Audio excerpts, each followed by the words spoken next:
Hi, welcome to Actual Spinster.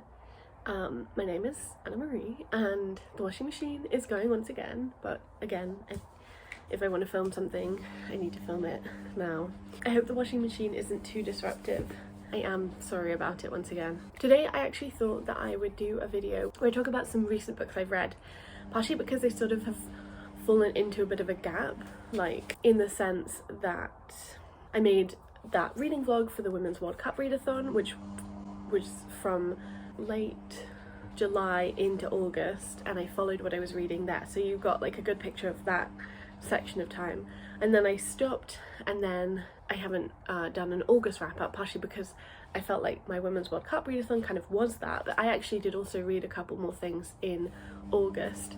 So, but then I was like, maybe I'll wait till September, but I don't really want to wait, and also I'm like busy, and I'm also just like kind of stressed and all over the place, so I sort of thought this would be a good idea to just like talk about these books and then I can like put them away. So I think I have three books that I read at the end of September, and then 2 books that I read in August so far. I am reading like a lot of books, and I might talk about a few of them, but we'll see. I think this is in the right order that I read them, but it could be wrong. So a book that I read was Aviva vs. the Dybbuk by Mari Lowe.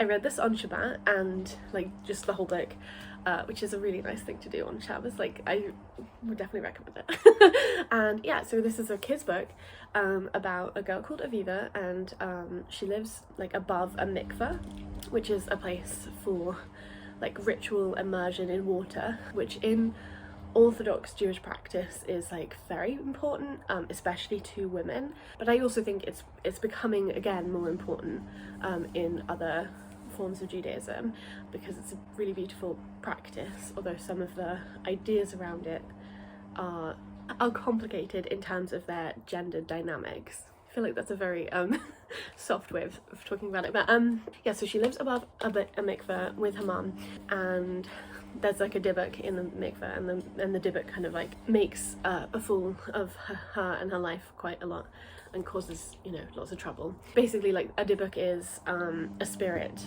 of someone who can't pass on, so they come back and they attach themselves to somebody else's soul, kind of thing. I mean, the dybbuk law, I would say, in this is like low in comparison with like the incredible film and also play, I guess it's based off of. The film is from 1937 though. It's a Yiddish film called The Dybbuk. It's fantastic, definitely would recommend. I think there is like a version on YouTube, but I don't think it has English subtitles. I think it just has Yiddish subtitles, but if you can find a copy, it's worth watching.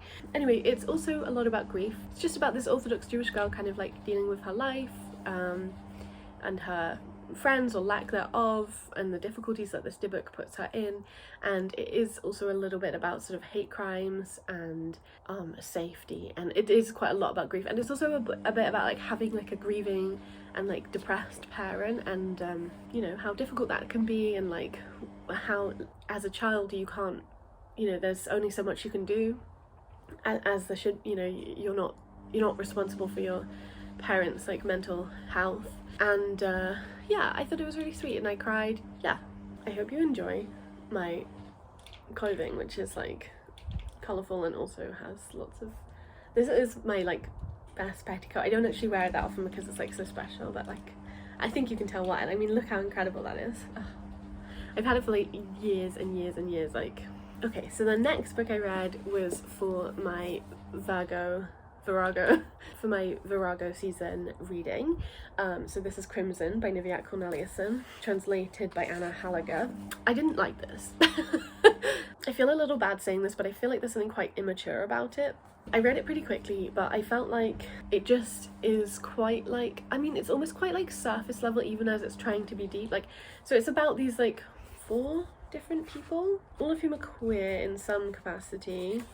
I think, is that right? 1, 2, 3, 4, 5 people. The first chapter starts and it sort of like has this moment of like this woman breaking up with her boyfriend and then sort of coming to realize maybe she is queer, or like being deeply attracted to a woman, and that woman that shows up in the first section, like in the first person's perspective, shows up at the end and has her own perspective. And I felt like there was a really incongruous connection between those 2 like characters. Like I didn't really feel like it was the same character at all. Like there wasn't any continuity, and I felt a little bit like that through the whole thing. I also think, I mean, there is quite a lot about abuse in this, so I would be like careful, like child abuse, child sexual abuse. So part of that is just I really didn't enjoy reading that, and it was also from the perspective of someone who's very unwell, which, you know, obviously it's like fine to talk about and express, and I think it can be really useful and important for people, but I didn't find that to be enjoyable at all. I just felt like some of this was very like heavy-handed, and it's just like extremely sort of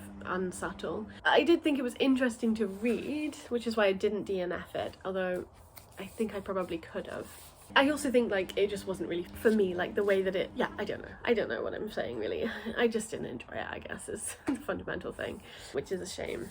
Okay, so the next book I read was this beautiful book, Blood in the Mist by Hope Marlies, which is a really lovely fantasy novel from 1920s. Well, I say really lovely, I mean, I think like you can it is very much of its era in a way, and there are definitely some things that are just kind of like British fantasy in the way that they're like very, or maybe not very overt, but ultimately quite colonial. So it's a bit like I don't know if you've seen that Tumblr post about like potatoes in fantasy fiction, where it's like people always take for granted that there are going to be like potatoes in fantasy fiction, not thinking about like the actual kind of real world export and therefore connection to colonialism that potatoes have, like from South America to Europe and like Britain especially. And obviously quite a lot of like tropey fantasies are just like it's medieval Europe but with magic or whatever. So I was thinking quite a lot about that, not that there's like stuff about potatoes or whatever, but just some of the world building I feel like relies on some of those kinds of ideas of just like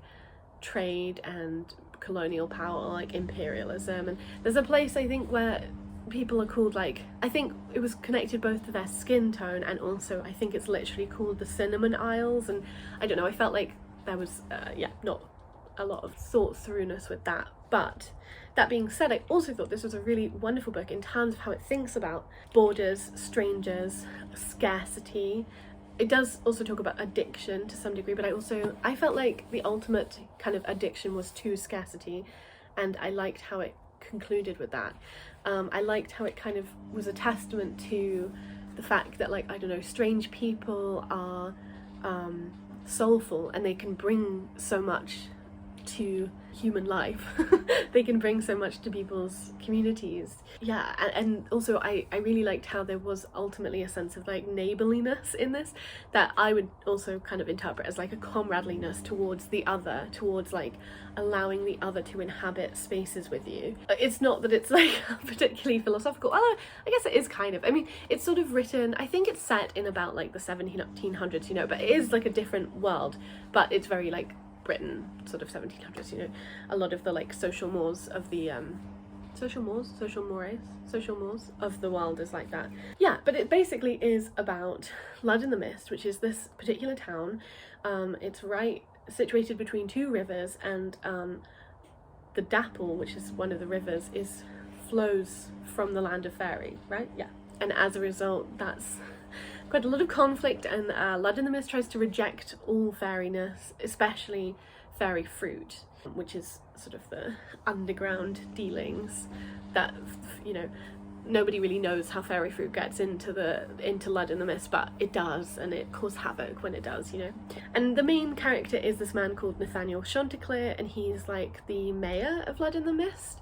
And he has like an illustrious family, and he also has a son and a daughter actually, but she gets maybe slightly forgotten about, especially by him. Yeah, anyway, and so there's just all sorts of like antics that happen, and then it's a fantasy story.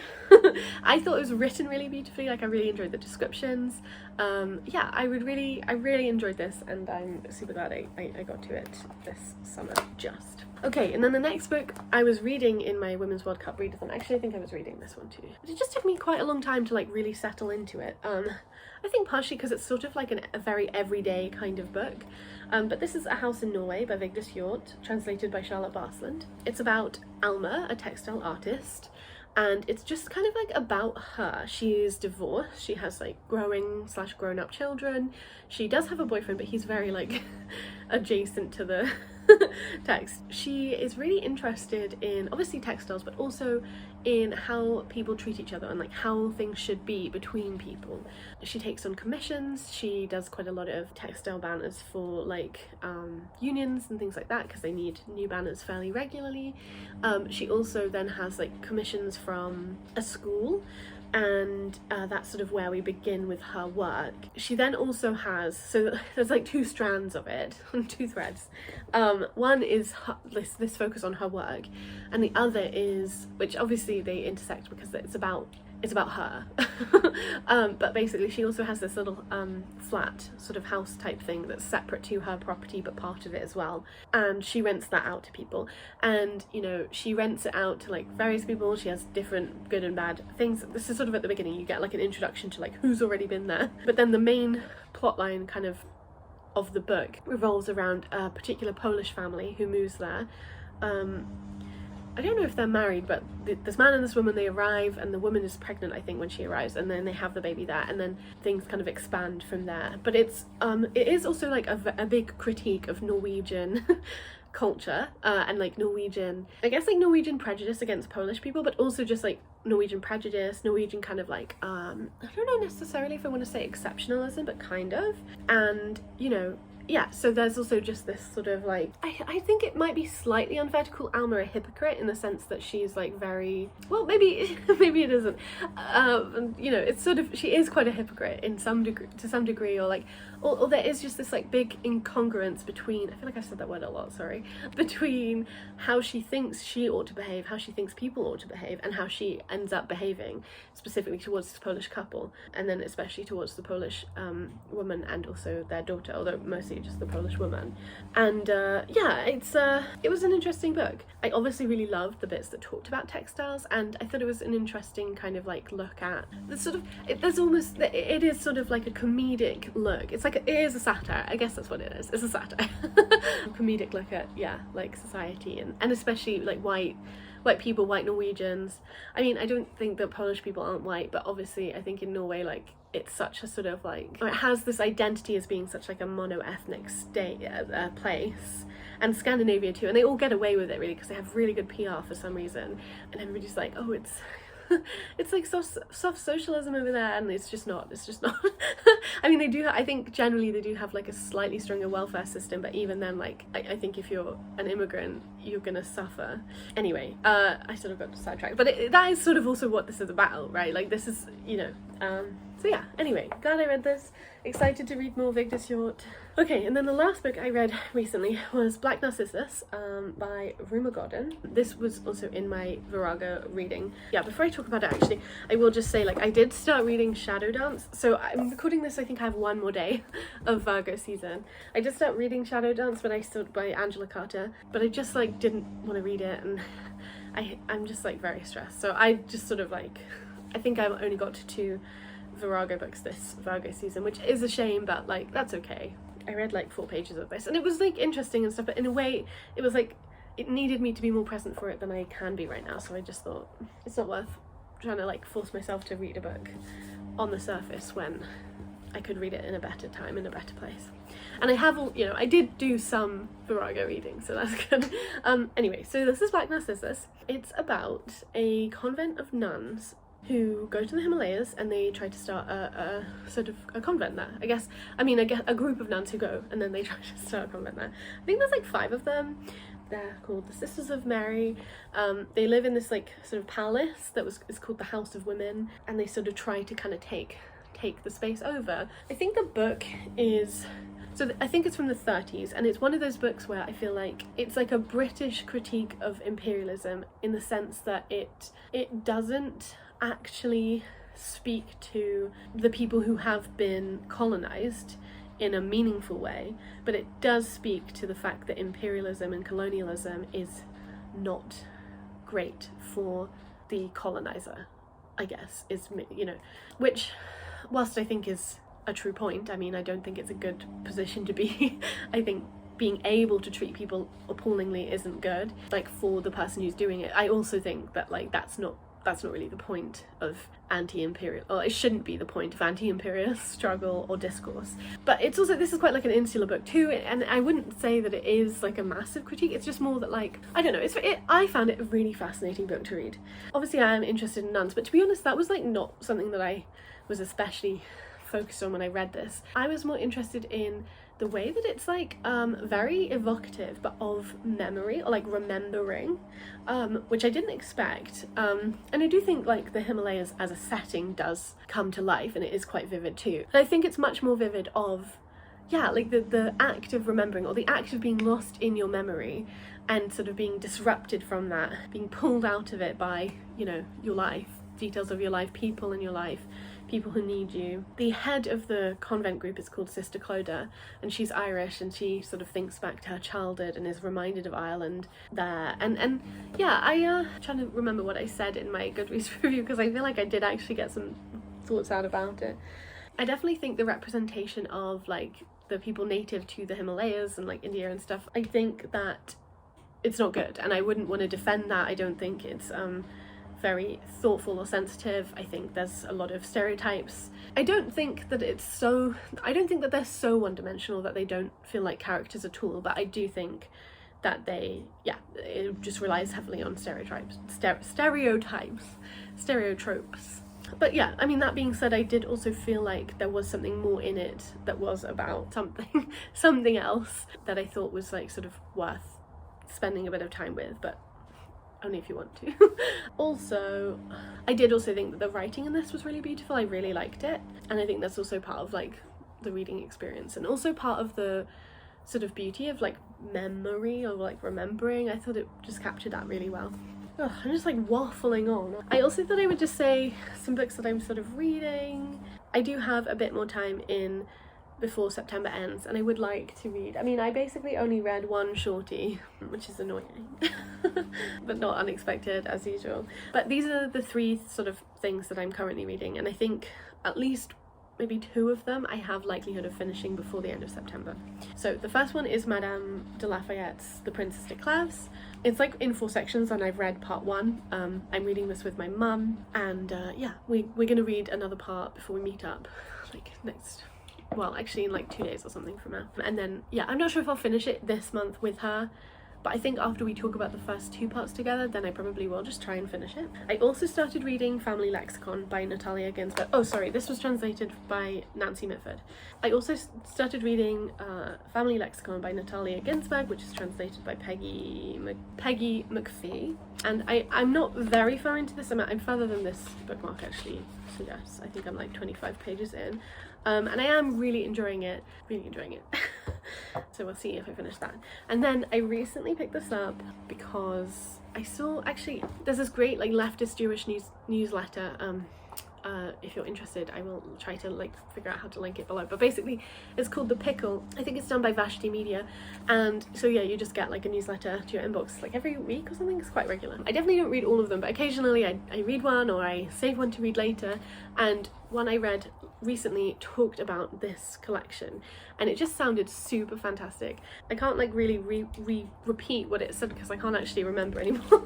But it's obviously Jewish, and it's just the way it described, it was like about ghosts and about like anti-fascism and like revolution and Jewishness. So I just was like, I'm gonna read that, and it's very short, so I definitely want to read it for Shorty September. So it's called The Swarm by Dahlia Nace. I didn't say that, sorry. Yeah, the back quotation is really lovely too. It says, "It was soft, like the entrails of a peacock, or softer still, velvet to the touch.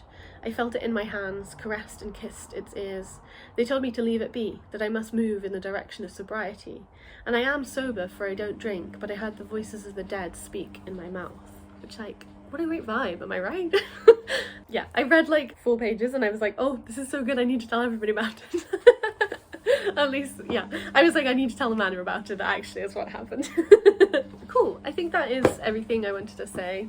Yeah, I don't know when I will edit this, so who knows how relevant it is, but whatever. I do think that the light probably is better here, but obviously we are also close to the washing machine, so maybe it was a bad idea to try this, but whatever. I'm very tired. Let me know if you read any of the books that I mentioned, or if you have books to recommend based on the books that I talked about. I think my final kind of like big nun book that now I have left to read is the Sylvia Townsend 101, The Corner That Held Them. I'm really looking forward to that one, and then I think I'm sort of done with big nun books. I was thinking that I had read that other nun book, Matrix, this year, which I forgot, which is interesting. Like, anyway, Black Narcissus and Matrix are very, very different books, like very, very different. Yeah, okay, I think that's everything. I will stop waffling and I will go. Have a nice day when you're watching this, and I'll talk to you when I next talk to you. Bye!